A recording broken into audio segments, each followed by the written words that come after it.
পরম প্রেমময় শ্রী শ্রী ঠাকুর বলছেন, জীবনটা তোর নয়কো বাতুল, নয়কো বেকুব মিথ্যা ভরা। বিধির বিধান চল রে মেনে, হবেই জীবন তৃপ্তি ভরা। প্রিয়জন, আজকের এই সংক্ষিপ্ত বাণীর মধ্যে লুকিয়ে আছে জীবনের এক গভীর সত্য। আমরা অনেক সময় ভাবি জীবন যেন শুধুই অনিশ্চয়তা, শুধুই দুর্দুঃখ, শুধুই সংগ্রাম।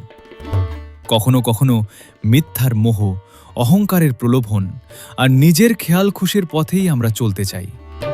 কিন্তু পরম দয়াল শ্রী শ্রী ঠাকুর আমাদের সতর্ক করে দিচ্ছেন, জীবন কোনো অর্থহীন খেলা নয়, জীবন কোনো মিথ্যার উপর দাঁড়িয়ে থাকা মরীচিকাও নয়।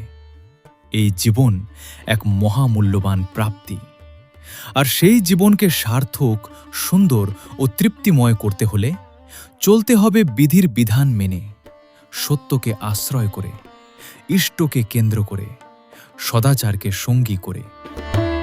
যখন মানুষ নিজের ইচ্ছাকে নয়, সত্যের পথকে বেছে নেয়, তখন ধীরে ধীরে তার অন্তরে জন্ম নেয় শান্তি। অশান্তি দূরে সরে যায়, হতাশা মিলিয়ে যায়, আর জীবনের প্রতিটি দিন ভরে ওঠে তৃপ্তির আলোয়। তাই আজ পরম প্রেমময় শ্রী শ্রী ঠাকুরের এই বাণী আমাদের আহ্বান জানায়, বিধির বিধান চল রে মেনে, হবেই জীবন তৃপ্তি ভরা। সকলের জীবন সত্য, প্রেম ও তৃপ্তিতে ভরে উঠুক। অনুশ্রুতি গ্রন্থ শ্রী শ্রী ঠাকুর। জয় গুরু।